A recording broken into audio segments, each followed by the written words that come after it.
I personally am trying not to overreact and get too frustrated by the way the Lakers have played over the past like 2 weeks. And the reason is because we knew this, right? If you have watched the Lakers throughout the course of the season, and I've watched probably 90% of the games that they've played, you knew that they just had these holes in their team and their roster and their play style that was not going to be conducive to winning long term. Now, sure, up to this point, do they have a pretty good record? Yes, right. 19-10, I think they are now, even after the lackadaisical play, the run of bad games. I think they're 3-6 in their last nine. Right, they're still 19-10, and that tells you that they have a good record. But even with that, right, even with that record, if you watch the games, you could see through a lot of the winning that was happening. Right, you could see through it. You could see the bad habits creeping in. You could see the lackadaisical um, care in their defense, right? You could see that they just didn't put forth consistent enough effort, but their offense was grooving, right? For a good stretch of the season up to this point, their offense was grooving, and they could dig themselves out of holes because of that. Now, over the past couple weeks, their offense has been damn near as bad as their defense has been, right? And they've just been terrible on every front, right? Every front. And it's been such an eyesore to watch. I am so tired of these Lakers teams of like the 2020s that just you have to guess on the night if they're going to play hard. Culturally, I don't know what it is about this team, and I thought, JJ Reddick coming in, the cultural shift that we saw last year, they were kind of phasing out of this stuff. But honestly, I think as long as you have stars like LeBron, like Luka, um, guys who just carry so much of the offensive burden, that there's always going to be a layer of taking plays off on the other end of the floor. And it doesn't matter who you are, what team you have, when your best players are comfortable taking plays off, that is going to trickle down to the rest of your team. And I think we just consistently see that. We saw last night versus the Rockets, LeBron not even attempting to touch the glass, Luka getting cooked on the defensive end of the floor. And so be it, right? And your star players just start a cycle, they start a trend, and then everybody feeds off that, whether it's positive or negative. And right now, all of the Lakers stars' negative traits are just becoming highlighted, right? So at the beginning of the season, when I was watching them play, and I had said, it's been awesome to watch Luka mentally just not argue with the refs as much. He's getting down into defensive stances, and he's actually trying to compete consistently. I thought all that was true in that moment, right? Even though he's not a great defender, he was still putting forth effort in spots. He was putting forth effort in not complaining to the refs.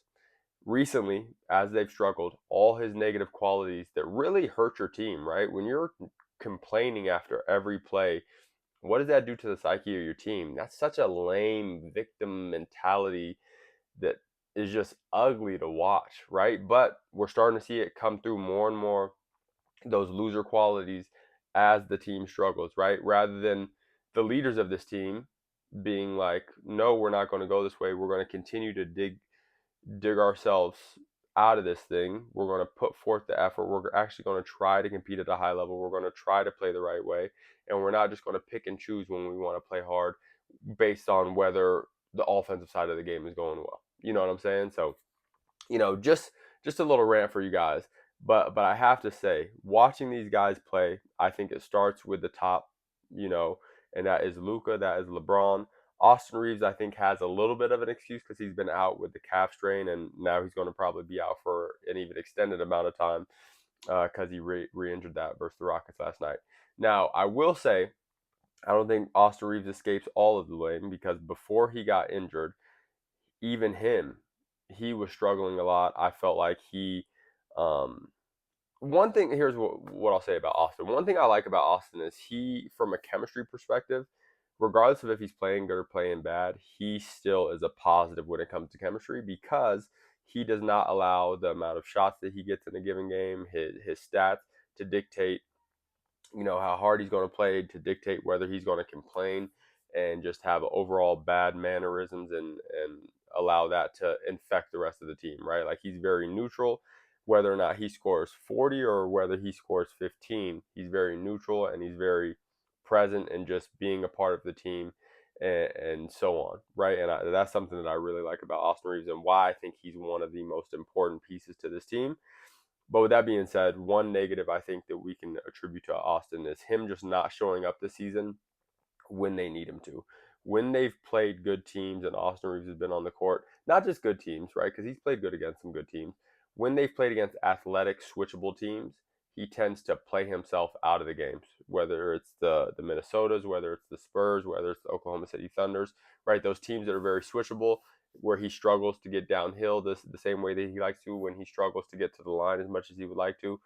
Those games, he's really showing a regression in terms of like his effectiveness, his ability to stay aggressive, and that has hindered the team in pockets because then you become very Luka centric, and we've seen that as their offense has struggled, as Austin has came out of the lineup now, they're really becoming more and more Luka centric, and that's going to be of detriment to the team as well. You know what I'm saying? It's just the reality of it. When you're only, you know, offensive creation is coming from one guy. Because to be honest with you, LeBron can still create for himself a little bit. He's not the creator that he once was because he doesn't draw the same attention, and he just athletically can't get downhill, create advantages as consistently as he once did. Right? He still has all the skills. Don't get me wrong, but you know when that athleticism goes, it's just harder to create consistently. So um, there's a lot. There's a lot going on with the Lakers that I think could be improved, right? Obviously, you see the defense, and the defense is what jumps out at you just because the effort is so piss poor so consistently. Um, and it's interesting because now even like the defenders on the team, it sucks, right? So here's the conundrum that the Lakers face, right? They do have good defenders, right? But when the good defenders are on the floor, let's say you have a lineup with Marcus Smart, Jared Vanderbilt, um, Jake LaRavia, um, and then you put like one offensive guy in there with him in a center, right? Let's say that's the lineup. Their offense goes to hell in a handbag. You know what I'm saying? Because they just can't generate offense. Their defense is okay, right? Those guys can defend at a pretty high level, and you've seen from the score of the games that they've actually held teams, to reasonable scores in today's NBA. But the problem is now that you're playing these defenders, you have no offensive production, and that's the conundrum that they're in right now, right? It's either their offense is terrible and their defense is okay, or their defense is dreadful and their offense is okay, right? But there's no happy medium, right? There's no lineup, there's no rotations right now where it's like the offense is decent, defense is decent. We mesh those things together, and now we got something going there, right? It doesn't matter if it's Luka and LeBron both on the court, one of them on the court, one of them off the court. I know they've had injuries and guys in and out the lineup, but it's just not a recipe for success. And to be honest with you, as long as their stars are as lame as their stars have been, which Luka, LeBron has been absolutely dreadful to watch, and they've been lame, right, for lack of a better term, in terms of their just overall effort, I don't see this team getting very much better, right? And I also, from a coaching perspective, right, because I don't think JJ Reddick is void of criticism, right? Like there's no continuity in their offense, right? Their offense is Luka creates something, LeBron creates something, Austin Reeves creates something. That is their offense. There's no continuity. There is no system in place where the offense can generate buckets for you. They generate no easy buckets. They don't get out in transition. They don't get stops on defense. All of the good teams in the NBA right now, whether it's OKC, whether it's Houston, you name it, right? They find ways to generate easy buckets. For Houston, it's offensive rebounding. For OKC, it's their defense. For the Spurs, it's their defense. They get out and run. For Denver, it's Joker being at the helm of that thing and getting off the rock and pushing pace and allowing him to be a transition piece where he can, pass the ball and get easy buckets that way. Every good team generates easy buckets. The Lakers generate no easy buckets, right? And I think a lot of that is attributed to JJ Reddick and his offense. They run no sets for quick hitters this year. They used to do a ton of that last year. They, again, they don't rebound the ball at a high level consistently. They don't defend at a high level consistently, so they're not getting stops and generating looks. It's just looking really bleak for the Lakers right now. Obviously, they can turn it around. This isn't, the death sentence for them yet, but they have a lot. of improving that they need to do. Now, I can hear the whispers, right? The whispers are starting to come in with the Lakers' poor play. It happens, it feels like every season over the past 6, 7 seasons. When the Lakers start to struggle, it's, oh, Rob Pelinka's not doing his job. We need to make a trade. This roster configuration is terrible. Now, I just want us to remember what we were saying about the Lakers at the beginning of the season and the offseason when all their moves were made, right? When they signed LaRavia, when they signed Smart, when they signed DeAndre Ayton, right? Like the tune was a lot different. And the reason I bring this up is because I don't want to just continue to bail out players for their lackluster play and their lackluster effort more than anything with trade talks, right? And this defeatist mentality of, oh, there's nothing that they can do about it. They're just not good enough. Let's go make a trade that'll save them. That's just not like winning mentality to me. And I really struggle with that mindset every time a team struggles. Let's make a trade that'll fix everything. One, rarely does one trade just fix everything for a team, right? There's still some deep rooted issues, primarily with these two. Right now, obviously, LeBron 41, right? I don't want to make excuses for him, but like, yeah, I can understand him having to pick his spots. That being said, if you have to pick your spots and you can't consistently give effort, maybe your minutes should come down. Maybe we should start to adjust the rotation, and maybe we should start to do some different things if you're not going to consistently give effort where the team needs effort. Right now, the Lakers' offense is so bad that they need him on the court, apparently. But even this guy, if I had my way, I'd be like, dude, sit your ass down until you're ready to play hard. Besides the point. Besides the point. Just me being, no petty in that sense. But I hate the idea of, just getting back to my original point, the idea of bailing players out, bailing teams out with trades every time things start to go bad, because it's just such a defeatist mentality. But that's what we do as Lakers fans, right? As soon as something goes wrong, oh, Rob, what are you doing with your roster configuration? Oh, guys, what's the coaching staff doing? But the reality is, like, it's hard to know how good a team can be when a team's just not willing to consistently put in effort. And again, that starts at the top, right? It can't start with the guys who are playing 10 minutes a game. It has to start with the guys who are playing 35 minutes a game. And these guys, right, just aren't giving consistent enough effort. And their worst qualities are starting to come out more, right? Luka's been complaining. I kid you not, beginning of the season, first 10 games, I was so impressed, and I made a video about this, that Luka's um, complaining to the refs and just complaining after foul, no calls and areas where he got fouled was so improved, right? Like, this was definitely a point of emphasis that I think him and the coaching staff probably talked about going into the season, and he made a concerted effort to improve it. Now, you see guys' worst qualities when things start to go bad come out. And this is when you need real leadership, right? This is when you need real guys on the front lines who are going to continue to do the right thing, even when you can't see it coming to light, right? Like, even if you can't see the payoff, right? Because you trust in the system, you trust in the culture, you trust in your team's chemistry, and if you do things the right way, eventually your head's going to be, come above water, and things are going to start to, come to fruition. But right now, they're just in a hole, and I think there's a lot of areas to improve. There's no one area that you could point to with the Lakers. There's no one area where you could say, if they fix this, everything's going to be solved, right? Because, they're not trading Luka. LeBron's not going anywhere this year. And these two are the root of a lot of their problems, amongst other things, right? Amongst some coaching stuff, amongst some, defensive stuff in terms of like their just roster configuration. I don't want to pretend that there's not just some harsh realities with this team in terms of how they're made up that don't dictate some of their struggles. But that's not the full story, right? We can't take the ownership away from guys and just say, they're just not a winning team. Because last season in January with a very similar roster, February it was, excuse me, because it was after the Luka trade, they were one of the best defenses in the league, right, with a similar roster, right, due to effort, due to LeBron being able to pick his spots, not pick his spots, excuse me, to be malleable, to be versatile on the defensive end of the floor, to be switchable, and him just being the basketball intellect that he is, right? And just being able to talk through actions, right? Like, where is that communication? It's not there right now. And I know they're